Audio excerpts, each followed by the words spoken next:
Hey guys, Sam with Bro Builds here. Sorry it's been a while since I've made a video, but the house was getting to the point where I really needed to move in and I was not making as much progress as I needed to, and filming and editing on top of doing renovations just wasn't cutting it. So I had to put a pause on the videos while I got the house ready for me to move in. And while doing that, I figured why not upgrade my camera? So I purchased a camera, bought one online, had it shipped to my house. And then I moved in, I was ready to go, just waiting on the camera to start filming, and then 7 months went by and the camera finally showed up. Just because of the nature of the world and shortages and back orders and everything, it just took a very long time for that to come in. It's in now.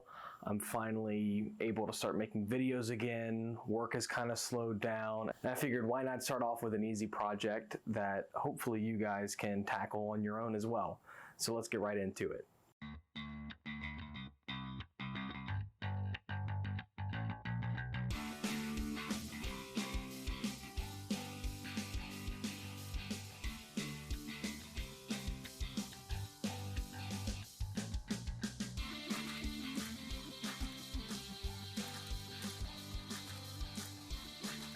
So for our first project back in a while, we're going to be making cutting boards. Specifically one I'm going to show you in this video, but I will be working on multiple at one time, just because they're really easy to batch out. And I had a lot of scraps left over from some other projects that sadly you guys didn't get to see, but you'll get to see me use the scraps here. So first step is going to be planing everything flat. Let's get right to it. So first I'm going to plane these down to make sure they're all the same thickness, and the reason I'm doing this before and not after I glue up is because the cutting board I'm making is wider than my planer here, so I won't be able to run it through once it's all glued up. So I'm going to get them as flat as or as close to the same thickness as I can beforehand, glue them up, try and get them as close to the same level while gluing up, which normally is a nightmare. And like I said, normally I save that till after, but there's really no other way around it for this step. So let's get right to it.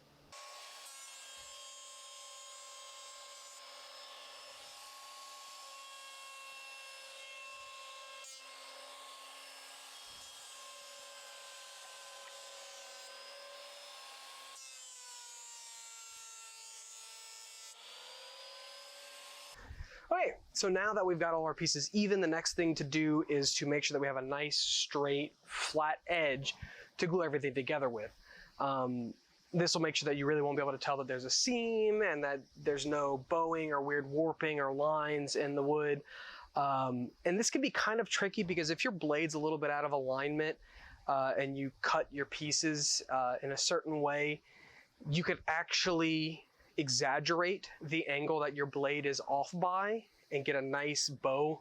I say nice, a bad bow in whatever flat surface you're trying to glue up. And there are plenty of videos that explain this technique that I'm about to do here to make sure that I mirror those mess ups. Essentially, if your blade is off a little bit here and you cut both of your finished pieces on this side of the blade, and then you rotate it around, you'll have two pieces that look like this, so that when you glue them together, they'll want a pyramid on you. Now, obviously, this is an exaggerated angle here, but you kind of get the point, I hope. If not, like I said, there are plenty of videos out there. You can just search for joining boards together without a joiner, or how to use your table saw to join boards together, something along those lines, and you should find one of hundreds of videos out there explaining this in much more detail. So before we cut, we got to figure out how we want to line up these pieces. And I was thinking of doing something like this with them. Maybe cutting this piece in half and putting one on either side.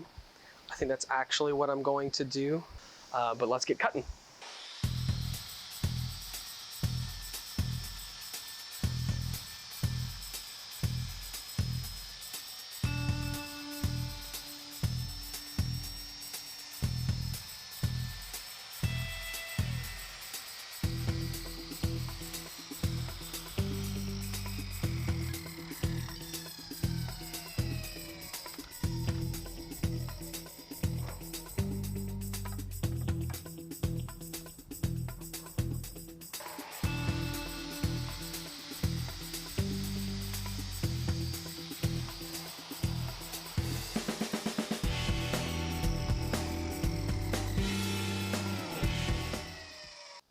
Hey guys, it's a new day because it is currently on average about 105 degrees where I live here. So I called it quits yesterday because it was getting way too hot.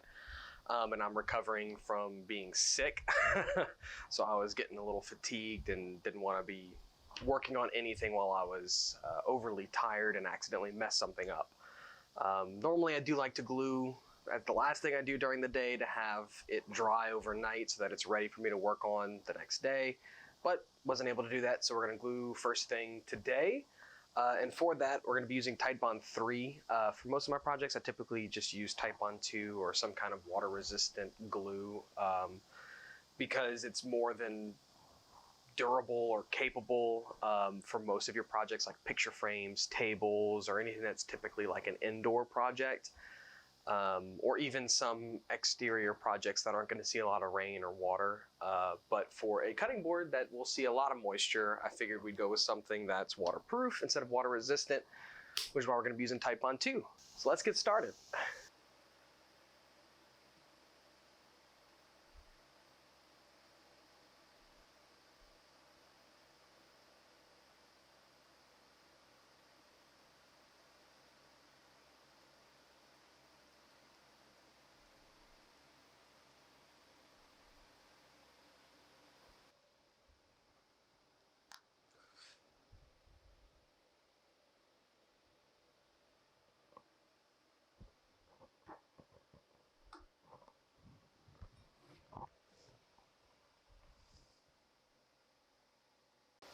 So we're back. The glue is dry, and despite my best efforts, it is not even.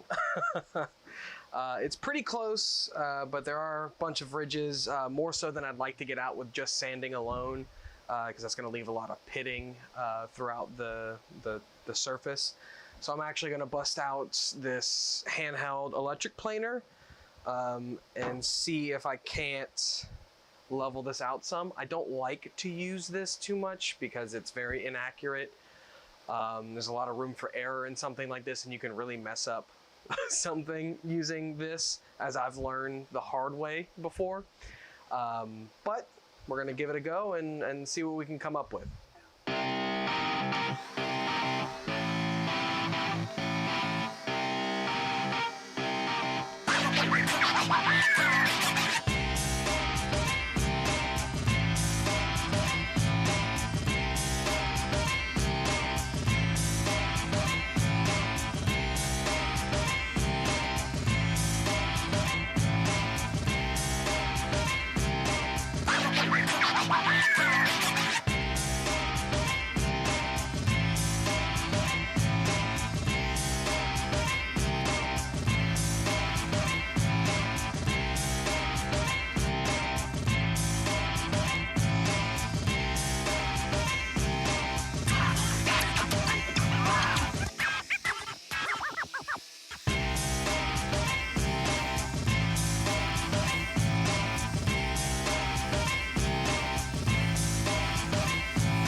Okay, now that I've done the rough sanding to get most of the glue lines off that were protruding so that it lays nice and flat, and I also trimmed it to its final dimensions, got rid of this rough edge, even trued up the ends here after sanding and flattening this board some.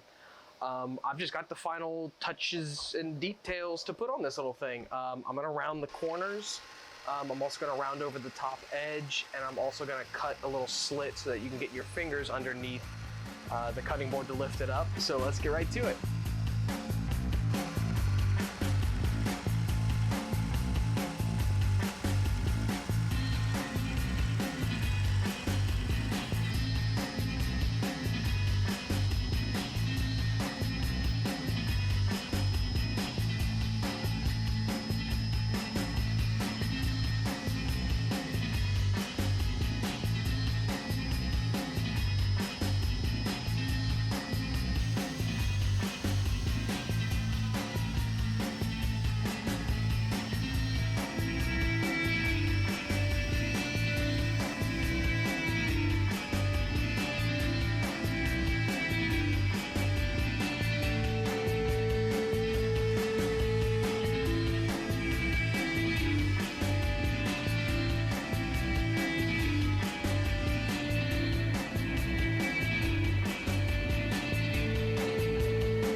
Well guys, the cutting board's done. I did wet it down before sanding it. That's not something I showed in the video because I didn't want to ruin the finish surprise, because whenever you wet it down it pretty much looks just like this, only the grain pops out a little bit. And you definitely want to do that with something like this where you're using a natural finish that sits more in the wood than on top of the wood, because it's really going to soak in and bring out that grain.